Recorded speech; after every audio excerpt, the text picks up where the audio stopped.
Picture yourself in a small, dimly lit room, waking up before dawn, to a life that never changes. The sound of a faint bell ringing through the corridor, signaling the start of another long day of cleaning and waiting. No excitement, no thrills. This is the life of a Victorian chambermaid, a routine so monotonous. It's almost as if time stands still. Introduction to Victorian society and the role of a chambermaid. The Victorian era is often romanticized for its grandeur, but beneath the towering mansions and the glistening wealth, there was a side of life that was consistently overlooked: the lives of those who served, working tirelessly to maintain the beauty and luxury of their employers' homes. At the heart of this world was the Victorian chambermaid, a woman whose days were marked by long hours, repetition, and a life lived in service, rarely stepping out of the shadow of the family she worked for. To understand the life of a chambermaid is to understand the unseen, often invisible labor that allowed the upper class to indulge in their opulent lifestyles.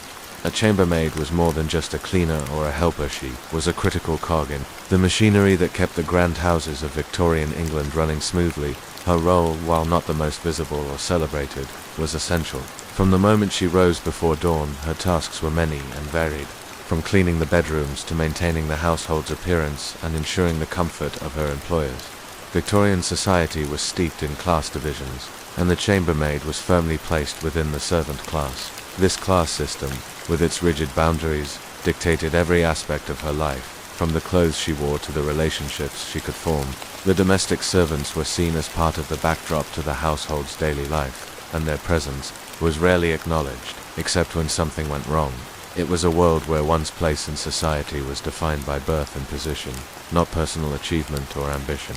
A chambermaid, no matter her potential or desires, was limited by the confines of her service. The Victorian house was a world of grandeur and refinement on the surface, but behind closed doors, it was a different story. For the chambermaid, each day was the same as the one before it, a constant repetition of duties that were physically demanding and mentally exhausting. She lived in the servant quarters, far from the elegant rooms where the family dined and entertained, and her life was dictated by the rules of a strict social order. Though she lived in proximity to the household she served, the distance between them was more than just physical. It was social, emotional, and cultural. The rigid class system and the division of labor, the Victorian era's class structure, was a fundamental part of life, and nowhere was this division more apparent than in the household. The upper class, often consisting of wealthy landowners, industrialists, and aristocrats, had their lives defined by leisure, luxury, and power. Meanwhile, the lower classes, particularly those in domestic service, worked tirelessly to keep these homes in order. The chambermaid, one of the most essential but underappreciated figures in this structure, spent her days following the precise expectations laid out by her employers. The rigid class distinctions meant that there was little opportunity for movement between these layers of society. The chambermaid's life was marked by her position, her duties, and the social expectations that governed her every action. She was a servant, and her role was to support the family without ever overstepping the invisible line that separated them from the world of their employers. In many ways, the chambermaid's life was confined to a predictable and structured routine, one that offered little in the way of excitement or change. A day in the life of a chambermaid. The day of a Victorian chambermaid began long before the sun came up. The first sound she would hear would be the toll of a bell, signaling the start of another day. The house was still quiet, the family still asleep, and yet the work began immediately. The chambermaid had no time for rest or leisure. From the moment she opened her eyes, she was already in the service of others. Her duties began with preparing the rooms. She made the beds with meticulous care, smoothing the linen so that every crease was removed, every pillow perfectly positioned. She cleaned the floors, polished the furniture, and ensured that the spaces were as spotless as they were when the family first moved in. But it wasn't just about cleanliness, it was about maintaining a certain image, a veneer of perfection that would impress visitors and keep the family comfortable. Each task was an extension of the family's wealth and status, and the chambermaid's role was to make sure that this illusion of perfection was never broken. The work itself was often tedious. The cleaning was relentless, and there was no end to the dust that seemed to accumulate no matter how much she cleaned. She dusted furniture, polished silverware, washed linens, and took care of the personal effects of the family. It wasn't glamorous, nor was it particularly fulfilling, but it was necessary. The house couldn't function without someone to maintain its standards, and that person was always the chambermaid. After the rooms were cleaned and tidied, there were other tasks to attend to. The chambermaid often assisted the lady of the house with her personal needs, from helping her dress to arranging her hair. She would serve tea, run errands, and sometimes, depending on her rank in the household, she would even be asked to wait on guests. But through it all, she was invisible, never acknowledged, never thanked. Her existence was defined by the needs of those she served, and her life was a constant reminder that she was not the one in control. The emotional toll of serving the upper class. The emotional demands of being a chambermaid went beyond the physical work. There was a constant pressure to maintain a certain level of composure and deference to the family she worked for. The chambermaid's life was built on the unspoken rule of never drawing attention to herself, of remaining unobtrusive even when her needs were ignored. It was a life of humility, where her value was determined by her ability to serve, without complaint. The chambermaid's relationship with the family she served was defined by distance. There was a clear separation between the employer and the servant, not just in terms of physical space, but also in terms of personal connection. For the chambermaid, this meant living a life of emotional restraint. Her feelings, her thoughts, her experiences were all secondary to the needs of the family. She had no time for personal ambitions or desires. Her existence was solely for the benefit of others. Her role in the household was essential, but it was also isolating. The chambermaid had no real social life of her own, as she was always working, and the friendships she formed were usually limited to other servants in the household. Even these relationships, though valuable, were subject to the same rigid boundaries. She could not be too familiar with the other servants, nor could she ever truly be part of the world that the family inhabited. Her life was spent in the background, serving others and living a life of constant repetition. As we move forward through this script, we will explore in further detail the specific tasks and experiences that made up the day-to-day life of a Victorian chambermaid. Her routine, though monotonous and often unnoticed, was an essential part of the larger structure of the household, and it was within this world of quiet service, invisible labor, and uncelebrated work that the chambermaid lived her life. But morning routine, preparing for the day for a Victorian chambermaid, did not begin with the luxury of a gentle wake-up.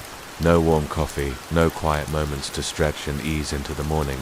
The start of her day was dictated by the cold, ringing chime of a bell, often before the sun had even crept above the horizon. For most, it would have been a harsh and unwelcome sound, but for the chambermaid, it was the signal of duty. As soon as the bell rang, the chambermaid rose from her simple bed, tucked away in the servants' quarters rooms, small and dimly lit, separated from the grand spaces of the family she served. The air was often chilly, and the room, sparsely furnished, offered little comfort or warmth. There were no long mornings lounging in bed, no leisure to be had.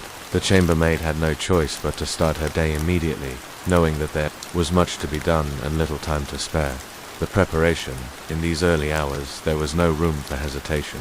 The chambermaid quickly dressed in her uniform, a plain, often modest dress, made of thick fabric that wasn't designed for comfort or warmth. The dress, though practical, was a symbol of her status as a servant. Simple, functional, and devoid of any personal flair, she would tie her apron tightly around her waist, a symbol of her role, and prepare for the long hours ahead before heading out. The chambermaid would briefly check her quarters, ensuring that everything was in place. The small space she called home, though utilitarian, was expected to be kept as clean and orderly as the family's private chambers. After a quick glance to make sure that her bed was neatly made, she would leave her room, her steps echoing softly in the quiet corridors of the house. The hallways were dark at this hour, the household still asleep, and the silence was almost oppressive. There was no time for distractions or delays. The day awaited. The first task was always the same: prepare the rooms for the family's awakening. Making the beds. Her first duty upon entering the family's rooms was to make the beds. The process was methodical. Even mechanical, no corners could be left unturned. The chambermaid would carefully remove the bedding, shaking out every pillow, blanket, and sheet to ensure that no creases were left. It wasn't enough for the bed to simply be made. It had to look as though it were untouched, as though no one had ever slept there. The chambermaid's hands worked quickly, but with a practiced precision, smoothing every fold, tucking in every corner. It was a ritual she had perfected over time, something that she could do without thinking, her body moving on its own while her mind drifted into a quiet, almost meditative state. For the chambermaid, the bed was not just a place for rest. It was a reflection of her ability to serve. If the bed was made perfectly, it signaled that she had done her job well. If it wasn't, It was a small but noticeable flaw in an otherwise polished routine. This attention to detail was essential. To her role, the family's comfort, appearance, and reputation depended on the perfection of every element within their home, and that included how their beds were made. The task itself was not exciting or even particularly challenging, but it was important. The repetitive nature of making bed after bed, day after day, served as a reminder of the chambermaid's place within the household. She was the invisible hand behind every comfortable night's sleep, the tireless worker who ensured that every detail of the family's life was carefully attended to. The other rooms, after the beds were made, the chambermaid would move on to the next rooms. The house was large, and the family's personal chambers were often scattered across multiple floors. With each room came new duties: dusting, sweeping, and rearranging items. She would carefully move through each space, dusting furniture with a soft cloth, polishing mirrors until they gleamed, and sweeping the floors until no speck of dust remained. The rooms themselves were often filled with expensive items, artwork, and decorations that had to be maintained at all costs. The chambermaid's hands were familiar with every corner, every knick-knack, and every chair. She knew which items were delicate, which were valuable, and which had been passed down for generations. It was not just about cleaning, it was about protecting the wealth and heritage of the family. But it wasn't just about maintaining the house's appearance. Every task carried with it a level of intimacy. She was entrusted with maintaining the sanctity of the family's private spaces that were off-limits to most people. The chambermaid was expected to enter these rooms, dust them, and leave without ever truly being noticed. She had no claim to the space. She existed only in the background, her work invisible to those she served. The subtle power dynamics, the way in which the chambermaid went about her tasks, was also influenced by the strict hierarchy within the household. As she moved from room to room, her awareness of the power dynamics was always present, even if it was never directly spoken about. She was always careful not to make noise, careful not to intrude, careful not to draw attention to herself. The more she blended into the background, the better she was at her job. Her work was a performance of submission, from the way she moved through the halls to how she presented herself in front of the family. At all times, the chambermaid was expected to maintain a certain level of professionalism, one that did not breach the boundaries set between her and the family. If she was asked to leave a room or wait in another, she would do so without hesitation, without question. Her position in the household was dictated not only by her duties, but by the deference she showed to those above her. She had to remain aware of every movement, every glance. The family could look at her, but they rarely spoke to her directly, except when necessary. There were no moments of casual conversation, no polite greetings exchanged. She was invisible, a silent figure moving through their world without ever truly being seen. The rituals of the day, the rest of the morning, followed the same pattern. The chambermaid would move from room to room, methodically cleaning, making, and tidying. There was no room for thought, no time to reflect. It was a simple, repetitive set of tasks that she performed automatically, her body working faster than her mind could catch up. Yet, this wasn't a mindless routine. Each task required focus, precision, and care. There were moments when she would pause, moments when she would stand still for a moment, allowing the silence of the house to wash over her. These were the quiet moments that belonged only to her. The house was still, the family still asleep, and the chambermaid found solace in the tranquility of the morning. But these moments were fleeting, soon to be replaced by the ongoing duties that awaited her, the constant cycle. By the time the family stirred, the chambermaid would already be halfway through her daily routine, her tasks well underway. She would have already cleaned several rooms, made the beds, and prepared the house for the day ahead. The family would wake, unaware of the work that had already been done, and proceed with their day as though it had been effortlessly set in motion. The chambermaid's routine was one of constant repetition. The tasks she performed in the morning were repeated every day, the work itself never changing. There were no surprises, no sudden shifts in her responsibilities. She had no time for herself, no time to reflect on what had been done or what was to come. The rhythm of her day was dictated by the needs of the family, and it was a rhythm that never stopped. The cycle would repeat, day after day, until the evening came. And then, as the family retired for the night, the chambermaid would return to her small room in the servant quarters, her day complete, only to rise again before dawn to begin it all over again. This section focuses on the quiet routine of a Victorian chambermaid, her role as a servant, and the subtle power dynamics that shaped her existence. Each task, though repetitive and seemingly insignificant, plays a crucial part in maintaining the order and comfort of the household.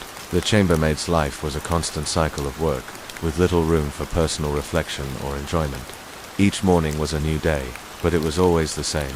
The process of cleaning, dusting, sweeping, and polishing the life of a Victorian chambermaid was defined by routine, a never-ending cycle of cleaning, straightening, and maintaining the appearance of the house she served. While many of her duties were invisible to the family, each task was an essential part of the household's smooth functioning. The morning, having begun before dawn, was filled with physical labor, and the work ahead was never easy. Each room required meticulous care, and it was the chambermaid's responsibility to ensure that no dust, no stain, no imperfection was allowed to remain. After making the beds, the chambermaid would immediately set to work on the next phase of her morning ritual, the cleaning process. The house was large, filled with intricate furnishings, valuable items, and precious decor. Dust was relentless, accumulating in every corner, on every surface, and she had to remove it all, carefully and methodically. No task was ever too small. No detail was overlooked. Dusting, the silent battle against time. Dusting was one of the most frequent and, to the chambermaid, often the most tedious tasks of the day. The intricate furniture and delicate decor in the family's rooms were as much a symbol of wealth as they were a burden to maintain. The chambermaid had to be delicate but thorough, careful to preserve the items while removing every trace of dust, whether it was the silver-framed mirrors, the plush velvet curtains, or the ornate furniture. Each piece required a different approach, a different technique. The chambermaid would take a soft, damp cloth, moving it slowly and carefully over the furniture, working her way from one side of the room to the other. Every surface had to be wiped down, from the tables to the shelves, and even the tiny crevices in the wooden frames. Dusting wasn't simply about removing dirt, it was about maintaining the appearance of wealth and respectability that the family demanded. A speck of dust on an elegant piece of furniture was more than an inconvenience. It was a blemish on the household's image. For the chambermaid, this meant that no room could be left untouched, no corner left ignored. She was constantly aware of how everything had to look pristine. The repetitive nature of dusting was, at times, almost hypnotic. The chambermaid would move from room to room, her hands expertly gliding over the furniture, wiping away the dust that accumulated overnight. With every stroke of the cloth, she worked not just to clean, but to erase the passage of time itself. Dusting was a constant, an unending task that never truly ended because, in a house so grand, dust never ceased to gather. Sweeping, the endless task of tidying after dusting came sweeping, another task that kept the chambermaid constantly in motion.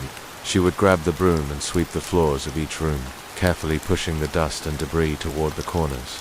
But the sweeping was more than just a simple act of cleaning. It was a process that required careful thought and an eye for detail. She had to ensure that no dust was left behind, no corner uncleaned. Even the smallest amount of debris left on the floor could ruin the careful work she had already done. There was no room for laziness in this task. It had to be perfect. In the larger rooms, sweeping could take longer than expected. She had to sweep the carpets, the hard wooden floors, and even the entryways, where dirt from outside often managed to sneak its way into the house. The grand entrance halls, often the first impression of the house, had to be immaculate, as this was where guests would arrive. The chambermaid had to ensure that the floors glistened, every surface free from dust and dirt. She was trained to make it look effortless, yet it required all of her energy to accomplish. As she swept, the chambermaid's movements became fluid, almost automatic, as though her body had learned to carry out the task without much thought. Yet there was a quiet awareness to her every motion. She understood the importance of sweeping, and she also understood the futility of the task. It never ended. The floors would become dirty again by the end of the day, and she would have to sweep them all over again. The cycle of cleaning was endless, and the knowledge of this repetitiveness weighed on her. Knowing that the satisfaction of a clean floor was short-lived. Polishing, preserving the family's status. The next task in her morning ritual was polishing, perhaps the most important job of the entire cleaning process. The chambermaid was entrusted with the task of ensuring that every piece of furniture, every polished surface, and every piece of silverware gleamed.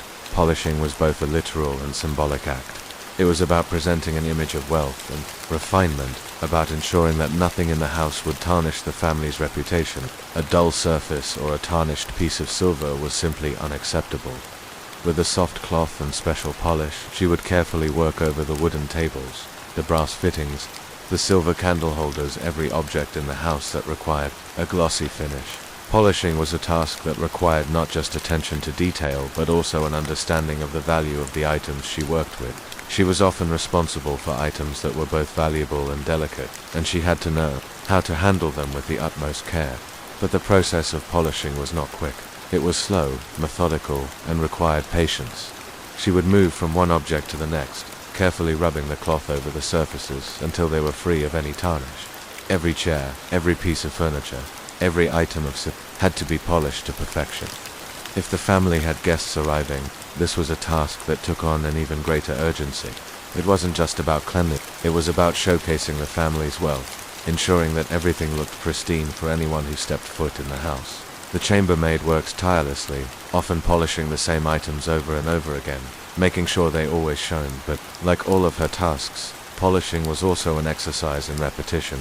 No matter how many times she polished the brass candlesticks or rubbed the furniture until it gleamed, it would always return to a state of dullness. She would be expected to do it all again tomorrow. This was the unrelenting nature of the chambermaids. Work the acknowledgement that nothing she did could be permanent, that the cycle of cleaning would continue indefinitely, without end. The emotional weight of cleaning. Though the cleaning process was a set of simple tasks, it was far from easy. The chambermaids spent hours each day bending over, sweeping, polishing, and dusting, moving from room to room, often without a moment of rest. There was no chance to reflect, to catch her breath, or to rest on her laurels. Every moment was filled with work, and every task felt urgent. The house couldn't be left in a state of imperfection, no matter how tired she was, no matter how exhausted she felt. The emotional toll of these repetitive duties wasn't immediately visible. The chambermaid was expected to carry out her tasks with grace and efficiency, her actions silent and precise. Yet, beneath the surface, there was an undercurrent of frustration. The cleaning, while necessary, could often feel pointless. No matter how thoroughly she cleaned, the dust would return. No matter how much she polished, the surfaces would soon lose their shine. The unceasing nature of the work, coupled with the unacknowledged labor, could wear on her.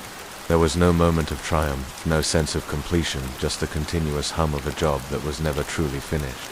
And so, the chambermaid's day continued, with the process of dusting, sweeping, and polishing taking up the majority of her time. Each task was important, yes, but they were also a reminder of the unyielding cycle of service, a cycle that would continue with no end in sight. This section has delved into the labor-intensive nature of the chambermaid's cleaning tasks, providing a deeper look into the physical demands of her job and the mental toll of repetitiveness. The next section will explore the emotional and psychological impact of this relentless service, examining the subtle ways in which the chambermaid's role shaped her identity within the household, the chambermaid's relationship with the family and the household of the Victorian upper class. The chambermaid's relationship with the family she served was one defined by invisible boundaries of class, decorum, and duty. She lived within the walls of the family's grand estate, yet her existence remained separate and distant from the lives of those she worked for. The family she served rarely acknowledged her presence beyond the duties she performed, and she, in turn, was expected to know her place, never too familiar, never too forward, always unseen and unheard. This relationship, though not overtly antagonistic, was one that perpetuated the social divide of Victorian England. The chambermaid existed in a state of constant deference to the family, her every action carefully curated to uphold the structure of the household while maintaining a quiet, unspoken loyalty to the family she served. But despite the chambermaid's dedication, there was an undeniable distance between her and the family. She could never fully be a part of their world, and in many ways, that separation defined her role and her life. ***, the silent acknowledgement. The relationship between the chambermaid and the family was rarely one of direct interaction. The chambermaid was a shadow in the family's world, always present but never in the foreground. When she entered a room, she did so quietly, with minimal attention, performing her duties in silence. Her presence was acknowledged, but only as a necessity, a part of the smooth functioning of the household. The family rarely engaged with her beyond asking for a service, and when they did speak to her, it was with a tone that signified their superior status. To be addressed directly was not a privilege, but a reminder of the clear social hierarchy that existed between them. The chambermaid was to respond with respect, using titles like sir or madam, while ensuring that she never spoke. Unless spoken to, there was no room for casual conversation. There was no space for friendship or familiarity. For the chambermaid, These moments of acknowledgement were few and fleeting. She was often addressed in the form of instructions, requests for more water, orders to clean a specific item, or commands to ensure the room was properly maintained. These interactions were brief and to the point, with no further connection. It was a relationship built purely on the requirements of her Sweeping. role. The endless task of tidying after dusting came sweeping, another task that kept the chambermaid constantly in motion. She would grab the broom and sweep the floors of each room, carefully pushing the dust and debris toward the corners. But the sweeping was more than just a simple act of cleaning. It was a process that required careful thought and an eye for detail. She had to ensure that no dust was left behind, no corner uncleaned. Even the smallest amount of debris left on the floor could ruin the careful work she had already done. There was no room for laziness in this task. It had to be perfect. In the larger rooms, sweeping could take longer than expected. She had to sweep the carpets, the hard wooden floors, and even the entryways, where dirt from outside often managed to sneak its way into the house. The grand entrance halls, often the first impression of the house, had to be immaculate, as this was where guests would arrive. The chambermaid had to ensure that the floors glistened, every surface free from dust and dirt. She was trained to make it look effortless, yet it required all of her energy to accomplish. As she swept, the chambermaid's movements became fluid, almost automatic, as though her body had learned to carry out the task without much thought. Yet there was a quiet awareness to her every motion. She understood the importance of sweeping, and she also understood the futility of the task. It never ended. The floors would become dirty again by the end of the day, and she would have to sweep them all over again. The cycle of cleaning was endless, and the knowledge of this repetitiveness weighed on her.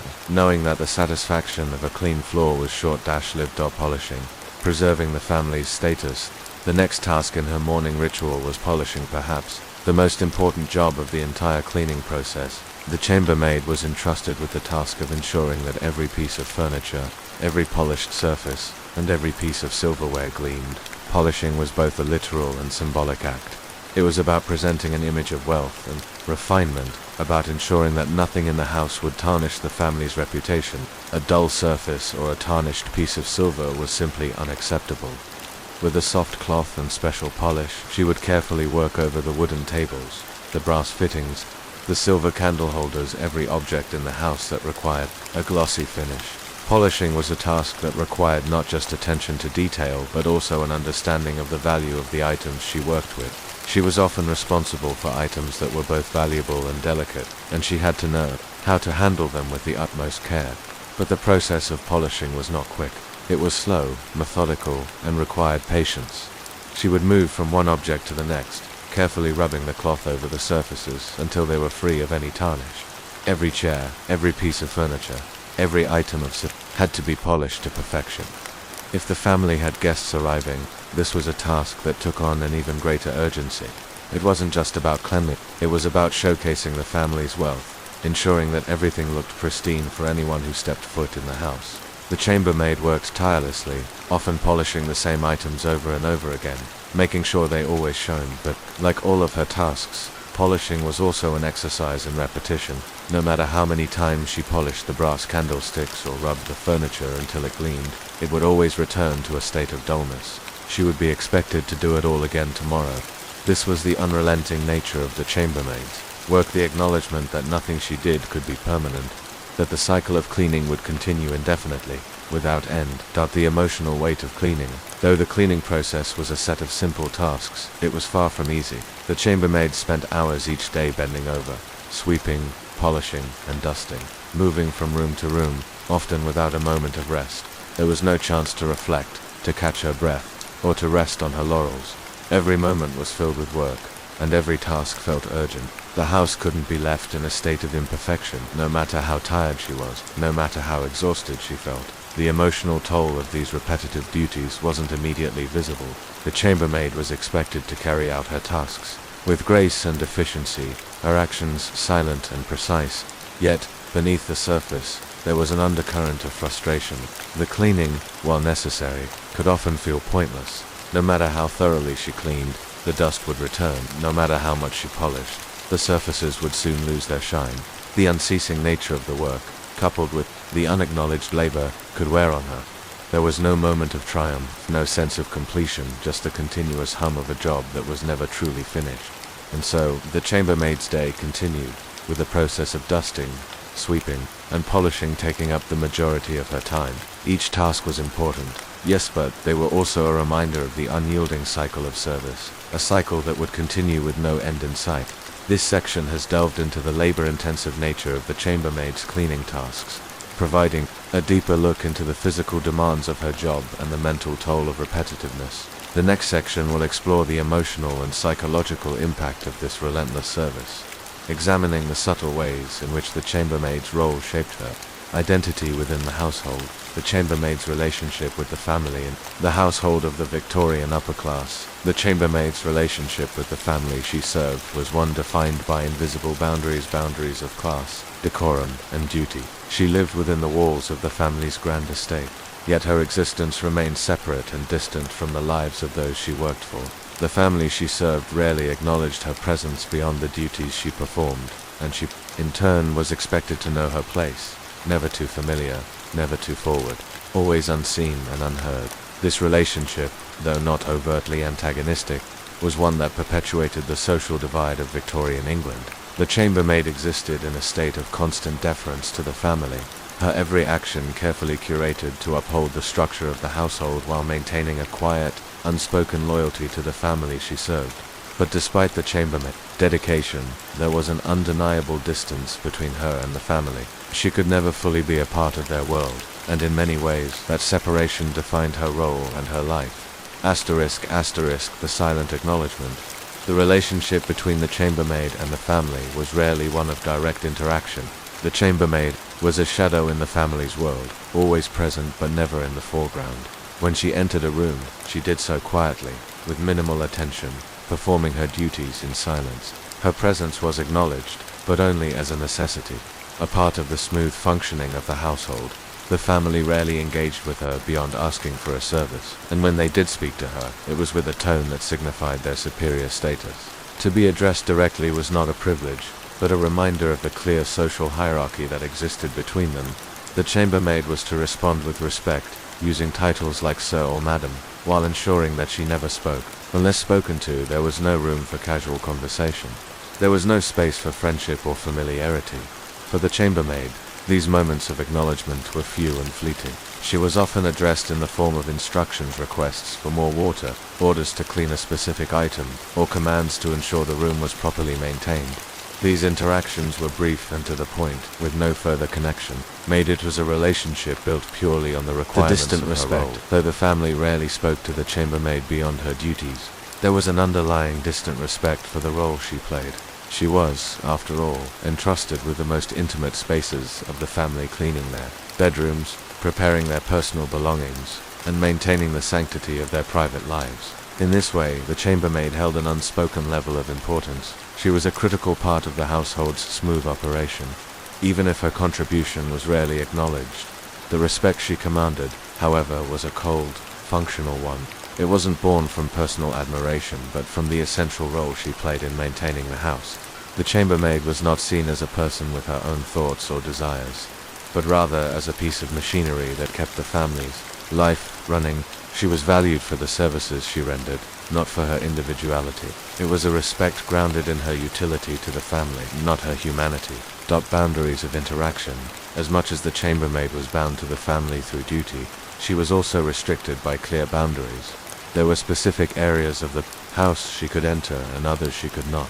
The family's private rooms were off limits unless specifically asked to enter, and even then, the chambermaid's actions had to be conducted with the utmost professionalism and distance. She could not linger in these spaces, and she certainly could not engage in personal matters or conversations. There were moments when the chambermaid would be asked to assist with more intimate tasks, like helping the lady of the house dress or ensuring that the children were properly cared for.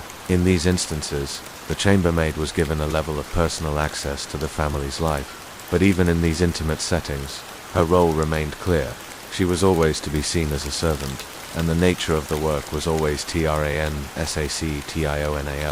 In some ways, these tasks gave the chambermaid a brief glimpse into the family's world, but the relationship was always one-sided. She could never fully belong. Even when she was called to perform personal duties, she was always reminded of her place. She was never invited into the family's social or private circles. At best she was tolerated, at worst, invisible. The power dynamics, the chambermaid relationship with the family she served was also shaped by an unbalanced power dynamic. The family was in control of the household, of the chambermaid's time, and of her place within the social structure. They held the keys to her livelihood, and this power translated into their everyday interactions. When the chambermaid was called upon, she responded with deference, her movements carefully controlled, never too fast, never too slow. She knew that her actions, no matter how small, would be scrutinized, and any mistake or misstep could lead to consequences. A careless word or a wrong action could cause the family to view her as incompetent, and this was a risk she could not afford. There was a constant need to prove her worth through her work, as that was the only way she could maintain her position in the household. Her every action was dictated by the family's needs and preferences, and her emotional responses, she had anywhere secondary. The family's desires, however small or arbitrary, were paramount. If the lady of the house preferred a specific way the curtains were tied back, the chambermaid would comply. If the master wanted the fire stoked in a particular manner, she would see to it without hesitation. The chambermaid had no room for personal preference, only a strict adherence to the demands placed upon her. The emotional toll of isolation. Though the chambermaid's relationship with the family was grounded in routine, the emotional toll of this constant deference was profound. The chambermaid was required to constantly subjugate her own desires and individuality in service to others, and this created an underlying sense of isolation. She spent most of her days in the company of other servants or alone, never truly part of the family's world. Her role required emotional detachment, and the more she distanced herself emotionally from her employers, the better she was at her job. But this detachment was not always easy. The chambermaid, being human, longed for connection, for moments of warmth or camaraderie, yet these moments were few and far between. She was often isolated from both the family and the rest of society. Her world was the household, but even within that space, she was alone. This sense of isolation was compounded by the power dynamics at play. The chambermaid's subjugation to the family's will, her constant state of deference, led to feelings of invisibility. She was expected to be constantly helpful, yet never acknowledged. She was the silent presence behind the scenes, and this quiet existence, while necessary, was also deeply isolating. The chambermaid's unspoken loyalty. Despite this isolation, there was a sense of loyalty that the chambermaid often felt toward the family she served. This loyalty wasn't born of affection or personal attachment, but rather from the unspoken understanding that her livelihood was tied to the family's well-being. She worked tirelessly, day after day, because her survival depended on it. This sense of duty, though not always reciprocated, was deeply ingrained in the chambermaid's life. In many ways, the chambermaid's role was defined by this loyalty, her unwavering commitment to ensuring that the household functioned smoothly, even if she was never given a moment of recognition. It was a loyalty driven not by personal affection, but by necessity. She knew that her job depended on fulfilling the needs of the family, and this understanding became part of her identity. In this section we have explored the complex and often subtle relationship between the chambermaid and the family she served. The power dynamics, the emotional isolation, and the unspoken loyalty all contributed to shaping her experience.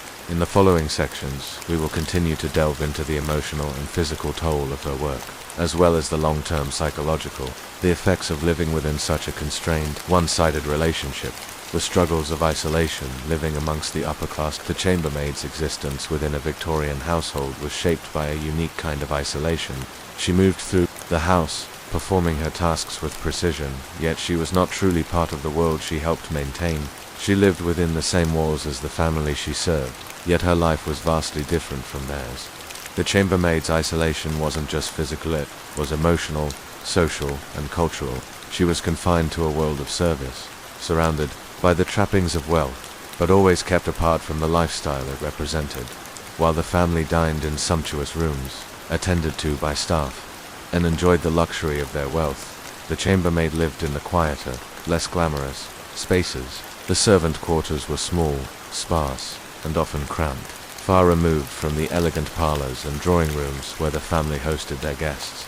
It was in these humble spaces that the chambermaid spent the majority of her time, with little opportunity for rest or personal enjoyment. The physical boundaries of the house itself, magnificent in its design and grandeur, was divided by both function and class.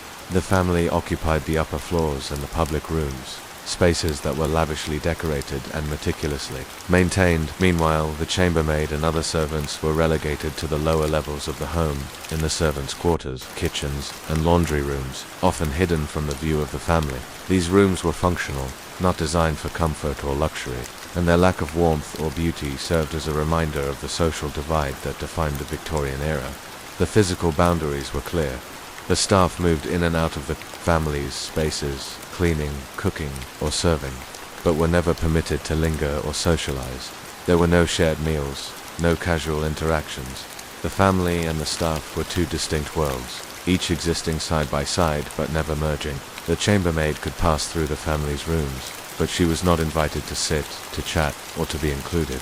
Her role was functional, and it was defined by the walls of the house, which separated her from the family. Her quarters were tucked away, often in the attic or the basement, where the space was cramped and sparsely furnished. The room was not hers in the truest sense. It was a space for rest, but not a space for self-expression or comfort. It was where she retreated at the end of each exhausting day, but it wasn't a sanctuary. The lack of warmth or personal space served as a constant reminder that she was an outsider in the house, never fully part of the family's world. Social separation and emotional loneliness. The isolation was not merely physical, it was deeply emotional. In Victorian society, servants were expected to remain silent and unseen, particularly in the presence of their employers. Even if a chambermaid worked for a family for years, she was still regarded as part of the household machinery, not as a person with her own desires, ambitions, or identity. Her interactions were limited, confined to her duties. If she spoke at all, it was usually to answer a direct question or to carry out an instruction. Any attempt at personal conversation or socialization was discouraged. The emotional isolation of the chambermaid was profound. She was expected to show deference at all times, never to question, never to express dissatisfaction, and certainly never to initiate conversation. This unspoken rule of silence and submission created an emotional distance between her and the family she served. Even when she performed the most intimate of tasks, assisting with personal hygiene or dressing, the chambermaid was never seen. As an equal, she was the servant, and her role was defined by subservience, a subjugation that restricted her from connecting with the family on any deeper level. In the rare moments when the chambermaid was not working, the emotional toll of her isolation became all the more apparent. She could socialize only with the other servants, but even these relationships were fraught with limitations. The staff was often divided by rank, with a strict hierarchy that dictated who could speak to whom, when, and how. The chambermaid might converse with the housekeeper, but she would never interact with the upper servants or the family. The servants' quarters, while filled with others, often felt lonely, as the chambermaid's emotional and social world was confined to these same boundaries. The psychological toll of the role, living in such isolation, took a psychological toll. The chambermaid, like many other servants of the time, experienced a sense of invisibility. She spent her days cleaning and maintaining a world she could never truly be part of. She was constantly aware of the disparity between her life and the families. She lived in the same house, breathed the same air, but was never truly allowed to exist in the spaces that mattered. This constant awareness of being excluded, of being invisible in the grand scheme of things, often led to feelings of frustration and helplessness. The psychological burden was heavy. For many chambermaids, the inability to connect with others, the constant subjugation to duty, and the lack of recognition or emotional warmth led to a profound sense of loneliness. Even within the confines of the grand house, the chambermaid was never truly seen. She worked tirelessly, day in and day out, but her efforts were often taken for granted, ignored, or overlooked. The result was an emotional detachment that could be difficult to escape. For some chambermaids, the isolation was so deeply ingrained that they could not imagine life beyond their service. Their role as a servant became their identity, and the thought of ever stepping outside that role, of ever being seen as anything other than a servant, was beyond comprehension. The sense of worth that they had was tied to their ability to serve, and this reliance on the family for their livelihood created an emotional dependency. The chambermaid, for all her work, was ultimately at the mercy of those she served. She had no power, no voice, and no true agency in the world, but social disconnect and the desire for connection. Despite the emotional toll of isolation, the chambermaid was not without her moments of yearning for connection. Though she might never have been allowed to partake in the family's social activities, she witnessed them every day. She saw the family come together at the dinner table, laughing and conversing as if they belonged to a different world. She watched them enjoy leisure, dress elegantly, and speak freely, all while she remained in the background, invisible. For the chambermaid, these moments of witnessing the family's social world often stirred a deep sense of longing. She might not have been able to join in, but she could feel the warmth of their companionship, the ease of their lives, and she could not help but wonder what it would be like to live in such a way. She longed for connection, for friendships, for recognition, but these desires were suppressed, as the role of the chambermaid demanded a constant reminder that she was not equal to the family. The disconnect between the chambermaid's life and the family's existence was never more evident than in these moments of solitude. As she cleaned, as she performed her duties, she could not help but reflect on the world outside the confines of her service. She knew she would never be invited to join their conversations, never asked to sit at the table. She knew her place, and in that knowledge she found both comfort and sadness. The quiet resilience.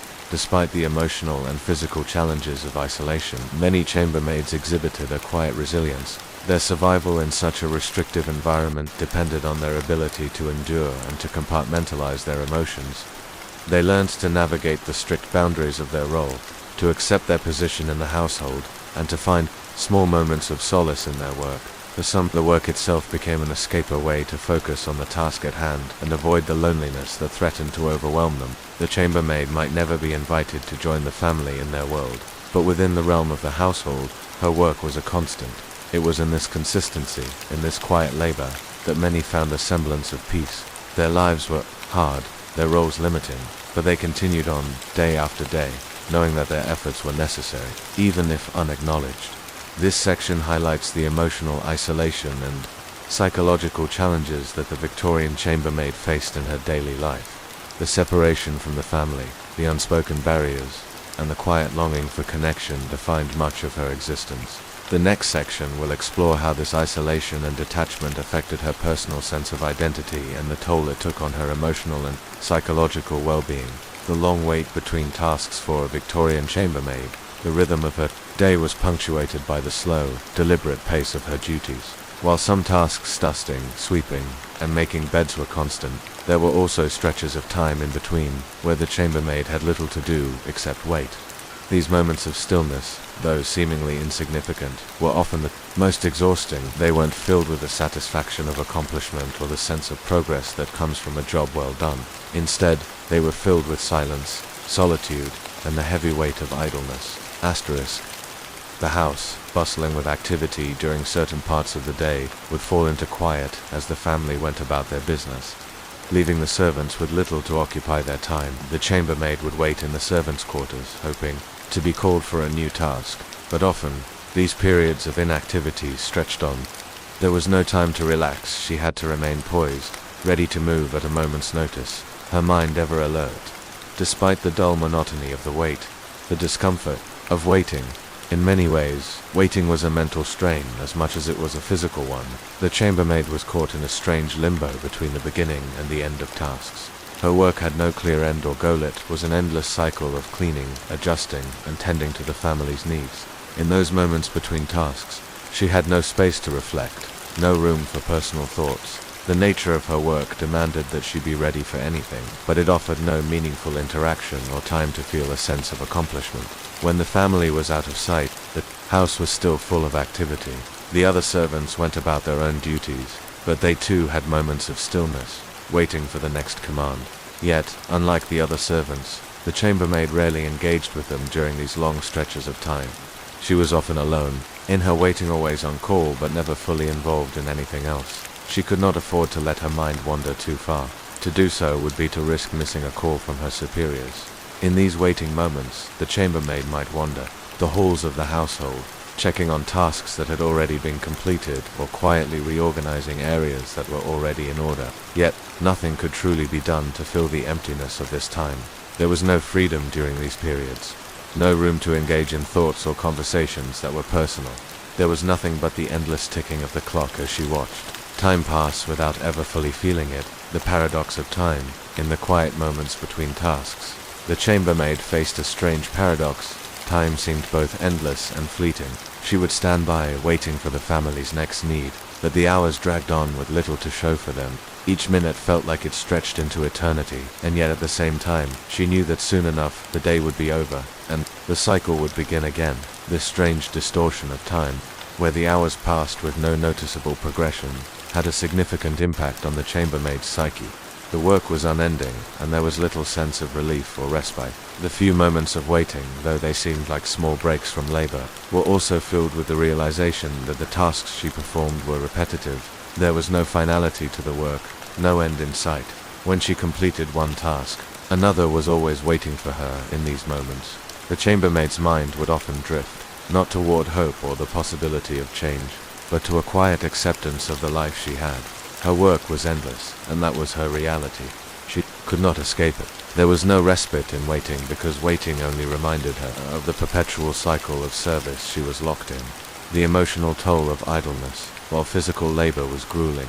The emotional toll of the long waits was often worse. The chambermaid's life had no tangible markers of progress or achievement. She was not in control of her day. Instead, her day was controlled by the demands of the family. Even in the moments when there was nothing to do, she could not afford to truly rest. Waiting was not the same as relaxation. It was a kind of emotional dead time. It was time spent being reminded that she was always in the background, always secondary to the needs of others. The psychological burden of waiting could wear down the chambermaid over time. Her sense of purpose was defined by the work she performed for others, but during the long stretches between tasks, that purpose faded into the background. She was often left alone with her thoughts, but those thoughts had nowhere to go. She couldn't share her experiences with anyone in the house. She couldn't escape into a hobby or a form of personal expression. Everything was dictated by the family's schedule, and her role was to fill the gaps between these moments of need. It was an existence marked by unacknowledged waiting, the social aspect of waiting, while the chambermaid was isolated physically in her waiting. There were moments when the loneliness was compounded by the silence of the household. The other servants might have been working in their own quarters or performing their duties, but they too were often isolated in their own tasks. The chambermaid, for the most part, could not afford to speak with them casually. This social isolation, combined with the long stretches of inactivity, made waiting feel even more profound. Sometimes the chambermaid would observe the family's interactions from afar, seeing them laugh and converse freely, while she remained in the background, always the silent observer. She could hear the hum of the family's conversations, the sounds of their laughter, but it was as though she were living in a separate world. She could never be part of these moments. These social interactions, though she was physically close to them, only served to remind her of her place. She could never cross the invisible line between servant and employer, never join in the moments of connection and warmth that filled the family's world. The importance of the waiting role. Despite the emotional toll, waiting was an essential part of the chambermaid's job. In a household that relied heavily on strict schedules, the ability to be constantly available, to wait for the next instruction without complaint, was a critical skill. The chambermaid had to be ready at any moment to respond to the family's needs, whether it was preparing a room for an unannounced visitor, running errands, or attending to a sudden need of the family members. Asterisk for the family. The chambermaid's ability to wait without question or frustration was a mark of her professionalism. She was expected to remain poised and ready, never showing signs of impatience or dissatisfaction. Her role was one of constant service, not just in action, but in presence. The waiting became just as much a part of her duty as the physical labor she performed. It was an act of submission, of being available, of not questioning the demands placed upon her. It was in this stillness that her service was measured. Her worth was defined by her ability to remain present and unobtrusive, even in moments of inactivity, the cycle of repetition. In the end, the long waits between tasks were simply a reflection of the cyclical nature of the chambermaid's life. There was no real end to the work. It was a continuous loop of waiting and serving, a constant cycle that never truly stopped. Each day bled into the next, with moments of quiet isolation punctuated by brief moments of labor. For the chambermaid, this cycle was both comforting and exhausting. It was familiar. Her life was defined by these long waits and repetitive tasks, yet it was also confining. She longed for something more than just the repetitive, silent existence that filled her days. But in the world of Victorian service, there was no space for change. The waiting was just another part of her role. It was something she had to accept and endure. In this section, we've explored the emotional and psychological toll of the chambermaid's long periods of waiting, how the isolation, monotony, and lack of control over her time affected her sense of self and contributed to the endless nature of her work. The next section will delve deeper into the long-term effects of this cycle, examining the toll it took on her mental and physical well-being, as well as the impact it had on her sense of identity within the household. Mealtimes and social restrictions. A Victorian household, mealtimes were not merely about nourishment, they were highly structured events. Social occasions steeped in formality, ritual, and clear class boundaries. For the chambermaid, mealtime was not a time of relaxation or camaraderie, but a subtle reminder of the divisions that separated her from the family she served. Though she lived in the household, working tirelessly to maintain its beauty and function, she was never allowed to partake in the same social rituals that defined the family's daily life. Asterisk. Mealtimes in the Victorian upper class were marked by grandeur and strict etiquette. Meals were elaborate affairs, often served in multiple courses, with attendants scurrying to fulfill every whim of the family. For the chambermaid was just another time to work, to serve, and to remain unseen. She might enter the dining room to prepare or clear away dishes, but she was never invited to sit at the table with the family. Her role was one of quiet service, always in the background, fulfilling the needs of the family without ever being part of their social experience. The family's formality at the dining table. For the family, mealtimes were full of social significance. The dining table was where they connected with each other, hosted guests, and performed the rituals that defined their social standing. The setting was always immaculate. The table was arranged with perfect precision, the finest china and crystal gleaming, and the silverware polished to a gleaming shine. Every course was carefully prepared and served, with attendants ensuring that the food and drinks were presented just so. The family's interaction at the table was guided by strict rules of decorum. No one spoke out of turn. No one reached across the table, and no one made any sound that might disturb the formality of the event. The chambermaid, in contrast, had no part in these social dynamics. She was invisible during mealtimes, expected only to be present when her services were required, whether she was tasked with bringing fresh dishes to the table, removing empty plates, or ensuring that the kitchen was prepared for the next course. Her presence was not acknowledged beyond her duties. She might walk in and out of the room, performing her work in silence, but the family would rarely look up from their plates. If she was called upon for something, it was typically with a word of command rather than an invitation to join in the conversation. She could hear the laughter, the polite conversation, the occasional gossip exchanged between the family members and their guests, but she was never part of it. Even when she was in close proximity, standing just a few feet away, the chambermaid remained isolated, more a fixture of the room than a person. The boundaries of class were clearly defined. The family dined in the comfort of social interaction, while the chambermaid remained outside this sphere, always available but never seen. The ritual of service. For the chambermaid, mealtime was defined by the work she had to do, which, though routine, was performed with precision and care. It began early, long before the family sat down for their meal. She had to prepare everything, the dishes, the cutlery, the glasses, the food. It was her responsibility to make sure everything was perfectly in place before the family arrived. This preparation was extensive and required great attention to detail. The chambermaid would ensure that the dining room was spotless, the chairs aligned, the table set correctly, and the food served at the perfect temperature. Her job continued as she attended to the family's needs. She would silently approach the table when a glass needed refilling, when a plate needed to be cleared, or when the family required something during the meal. Each movement was made in careful silence, the chambermaid always cautious not to draw attention to herself. The family would rarely speak to her unless they required something immediate, and even then, their words were more commands than conversation.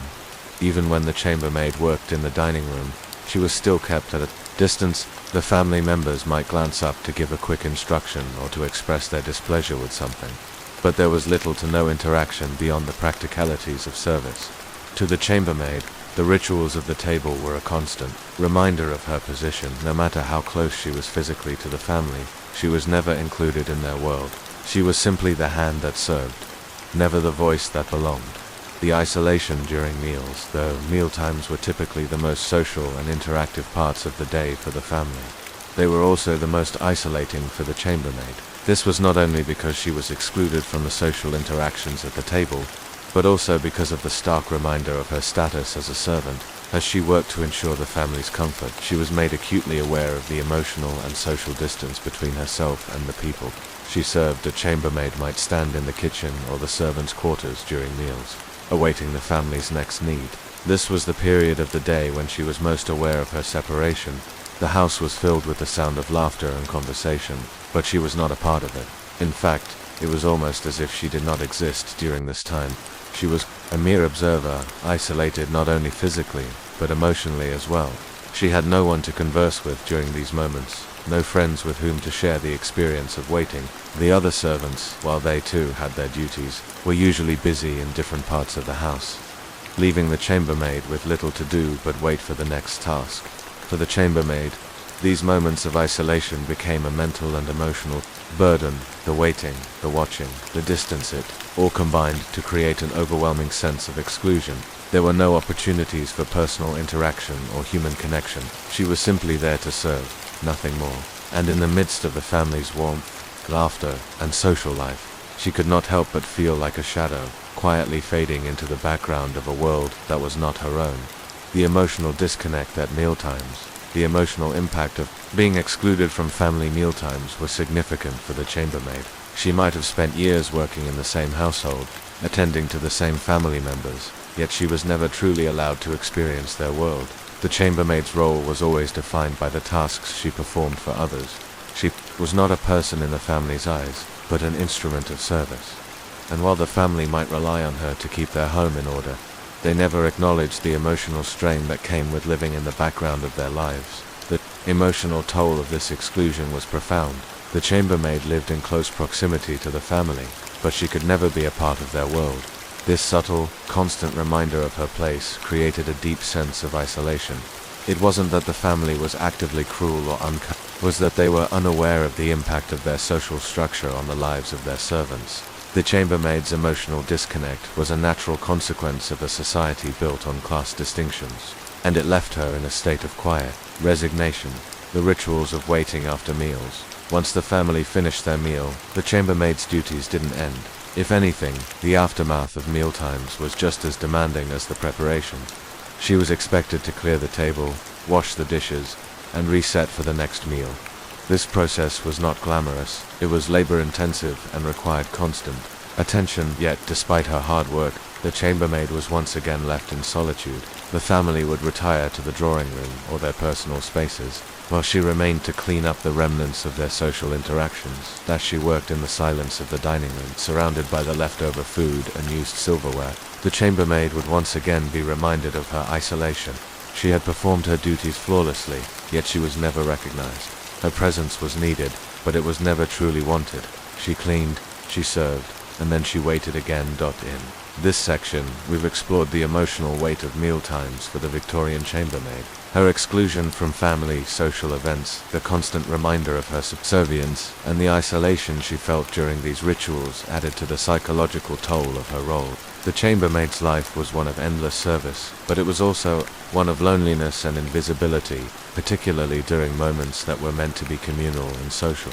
The next section will examine the toll this emotional and social isolation took on her mental health and sense of self. The emotional toll of service, mental fatigue, and psychological strain. The life of a Victorian chambermaid, marked by an endless cycle of duties and isolation, was not just physically exhausting, it was emotionally draining as well. The weight of service, the never-ending demands, and the emotional disconnect from the family took a profound toll on her mental health. The constant repetition of tasks, the emotional restraint required in her interactions, and the lack of recognition or appreciation made each day feel like a blur of invisibility, where the chambermaid's sense of self was gradually eroded by the demands of her position. Unlike the physical labor that was so visible, the mental fatigue that accompanied the chambermaid's role often went unnoticed.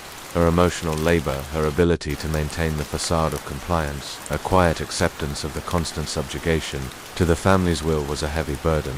The constant awareness of her role in the household, coupled with the lack of acknowledgement for her contributions, created a deep sense of emotional exhaustion, and while the chambermaid worked tirelessly, her sense of worth was often left untouched, lost in the repetition of the tasks she performed each day. The strain of mental repetition. The chambermaid's day was a constant cycle of repetitive tasks, where every action was dictated by the needs of the family. Cleaning the same rooms, making the same beds, dusting the same furniture, each task was monotonous. But what made it even more mentally exhausting was the fact that there was never any variation. Every task was expected to be completed with the same level of precision, the same level of attention to detail, and the same quiet deference to the family's wishes. There was little room for creativity or personal expression in her work. This lack of variety in her duties led to mental fatigue. The chambermaid's mind was constantly occupied by the need to be alert to the family's needs, yet her work lacked the satisfaction that comes with progress or change. The constant repetition of her tasks created a sense of emotional stagnation, where the chambermaid's contributions were never fully realized or appreciated. The same rooms would be cleaned again the next day, the same floors swept, the same beds made, and the cycle would continue endlessly. For the chambermaid, this repetitive nature of her duties bred a sense of futility, a feeling that her work would never be truly completed, that the house would never be free from the cycle of maintenance, the invisible burden of emotional labor. One of the most subtle but damaging aspects of the chambermaid's role was the emotional labor she was expected to perform. She was never truly allowed to express herself or engage in social interactions beyond her role. The chambermaid's world was one of silent service, where her emotions were not her own. She was expected to be constantly calm, patient, and agreeable, even in moments of exhaustion or frustration. Her personal feelings were secondary to the needs of the family. This emotional labor took its toll on the chambermaid's mental health. She was required to maintain an air of politeness and deference at all times. No matter how poorly she was treated or how tired she felt, she could not express her frustration, her anger, or her loneliness. To do so would be to risk losing her position in the household, perhaps even her livelihood. Instead, she had to swallow her emotions, stifling her own sense of self in favor of maintaining the family's image of politeness and refinement. Over time, this emotional suppression could lead to feelings of detachment. The chambermaid became more of an instrument of service than a person in her own right. Her thoughts and feelings, if they were ever given space to exist, were pushed to the back of her mind. The emotional toll of this constant restraint could lead to a numbness, where the chambermaid felt disconnected not only from the family but from herself. The lack of acknowledgement and the erosion of self-worth. Perhaps the most psychologically damaging aspect of the chambermaid's role was the lack of acknowledgement for her work. Despite the long hours, the tireless labor, and the personal sacrifices she made, the chambermaid's contributions often went unnoticed. In the eyes of the family, she was an invisible presence, someone who was simply there to perform a function, not someone who needed recognition or appreciation. This lack of acknowledgement, though subtle, had a profound effect on the chambermaid's sense of self-worth. Over time, the chambermaid's identity became increasingly defined by her role as a servant. She existed to serve, and there was little room for her to see herself as anything other than a tool for the family's comfort. The emotional toll of this unacknowledged labor was immense. The chambermaid could spend years in a household, performing her duties with diligence and precision, yet her efforts were rarely celebrated. There was no thank you for a job well done, no recognition of the tireless work that went into keeping the household running smoothly. This lack of recognition led to a gradual erosion of the chambermaid's sense of self. She began to see herself as nothing more than an extension of the household, an entity whose value was only determined by how well she served. The absence of personal acknowledgement left her with little sense of accomplishment, and without this sense of accomplishment, she was left questioning her own worth. The burden of loneliness and social isolation, the chambermaid's emotional fatigue was compounded by the deep sense of loneliness that came with her position. Though she spent most of her time in the same household as the family, she was never truly part of their world. The isolation she felt during the workday was only amplified during her moments of downtime, when the family was engaged in their leisure or social activities. The chambermaid was left alone with her in the servants' quarters or quietly waiting in the kitchen. Even when she was in the company of other servants, the relationships were often strained by the rigid hierarchy that governed the household. Servants had their own social dynamics, but they were always defined by rank. The chambermaid could socialize with the housekeeper or the other maids, but she was never on equal footing with anyone in the house. This emotional isolation, coupled with the lack of social interaction, left the chambermaid feeling disconnected from both the family and the world around her. In these moments of solitude, the chambermaid would often reflect on her life. She would see the family enjoying the luxuries of life, attending social events, and interacting with each other. Yet she was left to serve them, with no hope of ever joining in. This isolation, combined with the emotional suppression she had to endure, left the chambermaid with a sense of longing. She longed for the companionship, the connection, and the emotional fulfillment that the family enjoyed. But these were always out of reach. The strain of perpetual deference, the chambermaid's mental exhaustion, was also exacerbated by the constant need to maintain a sense of deference. She was not allowed to express her own will or emotions. Everything had to be done according to the family's preferences. Her needs were secondary to theirs, and she was expected to quietly accept this. Imbalance. The strain of this perpetual deference was mental, emotional, and physical. The chambermaid's day was a constant performance of submission, from how she spoke, to how she moved, to how she interacted with the family. She had to suppress her own desires in favor of fulfilling the family's needs. The emotional toll of this constant self-restraint created a sense of inner conflict, as the chambermaid was forced to deny parts of herself to fulfill her role. As the days turned into months and years, the chambermaid became more accustomed to this deference. Her ability to assert her own will faded, as did her sense of personal agency. This emotional exhaustion, this constant suppression of self, took a significant toll on her well-being. The chambermaid's life was defined by the service she provided, but it was also defined by the emotional strain that came with it. The long-term impact on mental health. Over time, the emotional and psychological strain of living in service took a long-term toll on the chambermaid's mental health. The isolation, the emotional labor, the lack of recognition, and the constant deference all contributed to a sense of disillusionment. The chambermaid might have entered her role with a sense of pride or purpose, but over the years, the repetitive nature of the work, coupled with the emotional and social isolation, left her mentally drained. The long-term impact of this mental exhaustion was significant. Many chambermaids, like other servants of the time, experienced feelings of depression, anxiety, and hopelessness. The lack of emotional support, the unceasing cycle of work, and the lack of opportunity for personal growth created a sense of stagnation that was hard to escape. For the chambermaid, the passage of time seemed irrelevant. Her life was a series of repetitive tasks, and no matter how much effort she put into her work, there was no way to break free from the emotional and psychological toll of service. In this section, we've explored the emotional toll of the chambermaid's work and the mental fatigue that came with her position. The constant repetition of tasks, the emotional labor, the isolation, and the lack of recognition created a cycle of psychological strain that had profound effects on her well-being. The next section will look at the physical toll that this demanding life had on the chambermaid's body and how the exhaustion of service affected her. Long-term health. The physical and mental toll of service, exhaustion and burnout. The life of a Victorian chambermaid was one of constant service, demanding physical labor and emotional restraint. For the chambermaid, the toll of her role was not only felt in the exhaustion of endless tasks, but also in the psychological strain of a life spent in servitude. Her body and mind were pushed to their limits each day, with little room for rest, recovery, or personal fulfillment. As the years went by, this unrelenting cycle of work and isolation wore her down both physically and emotionally. The chambermaid's role was defined by long hours of labor, tasks that required physical endurance and emotional composure. Yet, despite her tireless efforts, her labor went largely unnoticed, and her well-being was rarely considered.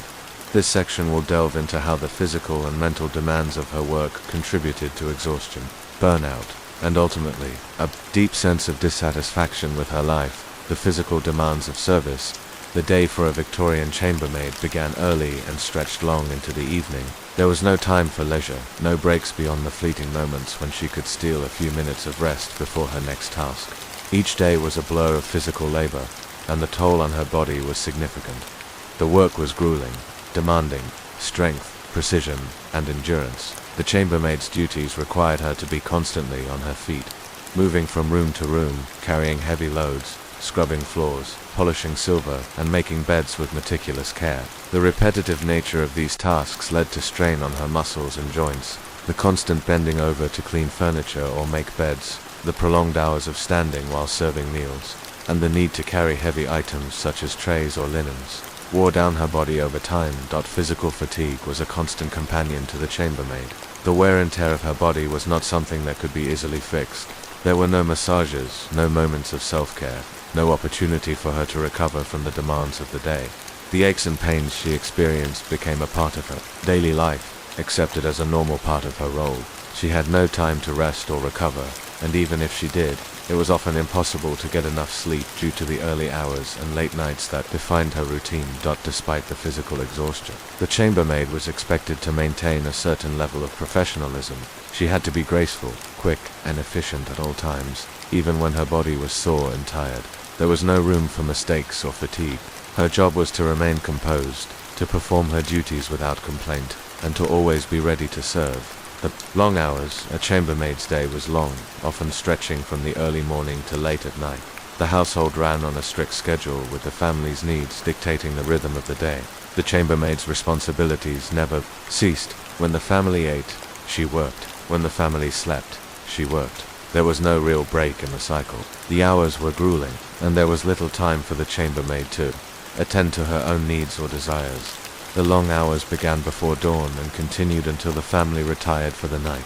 The chambermaid would wake early, often before the sun had even risen, to begin preparing the household. She would work through the day, cleaning, attending to the family's needs, and ensuring that the house ran smoothly. Her work continued even after the family retired for the evening. If the house had guests, or if there were special duties to attend to, the chambermaid would remain on call, constantly moving between rooms, ensuring that everything was in order. This constant cycle of work left little room for rest. The chambermaid had no time to relax, no time to unwind. The long hours led to physical and mental exhaustion, and the inability to take care of her own well-being created a sense of frustration. Even the few moments she had for herself were often consumed by the knowledge that she would soon be called back to work. There was no real downtime, no space for rest or recuperation. The lack of rest and recovery, one of the most significant challenges the chambermaid faced, was the lack of rest. The work was never ending, and there was no clear end to her duties. If the family had guests or required extra attention, the chambermaid would have to work harder, longer, and with more focus. There was no respite in her role, and the lack of rest led to both physical and mental fatigue. The inability to rest properly impacted the chambermaid's health in profound ways. The long hours and physical strain wore down her body, leading to chronic pain, muscle fatigue, and general exhaustion. Many chambermaids suffered from back pain, joint issues, and other physical ailments due to the repetitive nature of their work. These conditions were often left untreated because the chambermaid had no time to see a doctor or receive proper care. She was expected to work through her physical discomfort, with little regard for her well-being. Moreover, the chambermaid's lack of rest also affected her mental health. The constant demand to be alert, to remain composed, and to be available at all times created a sense of mental fatigue that was just as draining as the physical strain. The chambermaid had to suppress her emotions, stifle her frustration, maintain a professional demeanor even when she was tired, stressed, and overworked. The lack of emotional release or self-care led to burnout, depression, and a deep sense of dissatisfaction with her life. The psychological strain of endless service beyond the physical exhaustion, the chambermaid's mental and emotional toll was equally significant. The constant strain of working for others, the lack of recognition for her efforts, and the emotional detachment required by her role created an overwhelming sense of frustration. The chambermaid was expected to remain invisible, never complaining, never expressing her own needs, and always available to serve. This lack of emotional expression led to psychological strain. The emotional burden of service was immense.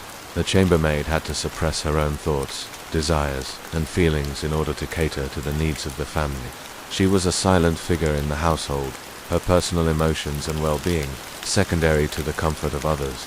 Over time, this suppression took its toll on her mental health. She was unable to express herself or connect with others on a meaningful level. The isolation and emotional neglect led to feelings of loneliness, helplessness, and despair. The chambermaid's lack of personal fulfillment also contributed to her psychological strain. She had no time for personal pursuits, no space to develop her own identity outside of her role as a servant. Her world was defined by her duties, and she was trapped in a cycle of repetitive service with little opportunity for personal growth or self-discovery. This lack of autonomy and purpose left her feeling stagnant and disconnected from her own sense of self. The wear and tear of longevity in service. For those who spent many years in service, the toll of this exhausting and emotionally draining life became even more pronounced. The chambermaid might have entered her role with a sense of pride, duty, or hope, But after years of long hours, physical pain and emotional suppression, she became weary. The wear and tear on her body and mind took its toll, and the psychological strain of living a life defined by servitude led to burnout. Many chambermaids, after decades of service, began to experience a profound sense of emptiness. They had given so much of themselves to the household, yet they had little to show for it. There were no accolades, no recognition for their hard work. They had spent their entire lives serving others, and the sense of personal accomplishment was minimal. As the years passed, the chambermaid's body began to show signs of wear. The constant physical labor led to chronic pain, muscle deterioration, and joint problems. The lack of proper rest and care meant that these issues went untreated, and many chambermaids suffered silently. The toll on her mental health was just as profound. The years of isolation, emotional suppression, and constant work had left her feeling disconnected from herself and from the world around her. The exhaustion of emotional labor. Another significant aspect of the chambermaid's burnout was the emotional labor she was expected to perform. She had to maintain a calm and polite demeanor at all times, suppressing her personal emotions in favor of pleasing her employers. This emotional labor, though invisible, was exhausting. The chambermaid could not express frustration, fatigue, or discontent. She had to remain composed, even in moments of physical pain or mental exhaustion. This emotional repression led to feelings of emotional numbness. The chambermaid was required to perform her duties without complaint, without showing any signs of personal need or emotion. Over time, this suppression of emotions created a psychological toll, as the chambermaid's true feelings were denied. The emotional labor of constantly smiling, being polite, and staying composed in the face of exhaustion created a sense of emotional detachment, which deepened her feelings of isolation. The chambermaid became more like an instrument of service than a person in her own right. Her identity was defined by the tasks she performed, and the emotional labor she was expected to do stripped her of any sense of individuality. This disconnect from herself led to burnout and a profound sense of emptiness. Her life was one of constant service, yet she had nothing to show for it other than a lifetime of wear and tear on both her body and mind. The final years of service, as the chambermaid aged, the physical and mental toll of her work became more apparent. The years of exhausting labor, the lack of rest, and the emotional strain wore her down. Many chambermaids worked well into their 50s and even 60s, their bodies worn by decades of service. The aches and pains that had once been temporary became permanent, and the mental exhaustion began to take its toll in more obvious ways. For those who had served for decades, the question of what lay beyond their role as servants was a source of deep existential concern. There was little hope for social mobility, and retirement was rarely an option for servants in the Victorian era. Many chambermaids had no savings, no social security, and no means of support once they could no longer work. The emotional toll of this uncertainty added to the psychological strain they faced. The legacy of a life in service, the life of a chambermaid in Victorian England, was defined by a cycle of work and sacrifice. For many, this life became one of quiet endurance, where the physical, emotional, and psychological tolls accumulated over time. There was little room for personal fulfillment or growth. The toll on her body was significant, and the emotional suppression required to maintain her role led to feelings of isolation, burnout, and exhaustion. As the years passed, the chambermaid's service became a life sentence, a perpetual cycle of labor that never truly ended. Her identity was shaped by her role, and the toll of endless work left her with little hope for escape. Though she performed her duties with dedication, the chambermaid's life was ultimately one of invisible labor, a life defined by the demands of others, and a body and mind worn down by decades of service. In this final section, we've explored the deep physical, emotional, and psychological toll that a life of service took on the Victorian chambermaid. Her role, defined by exhaustion and isolation, led to burnout, both physically and mentally. The lack of recognition, the constant strain, and the suppression of her own emotions created a life of perpetual fatigue. The chambermaid's existence was one of silent endurance, a cycle that, despite her tireless labor, left her feeling invisible, empty, and disconnected from herself and the world around her.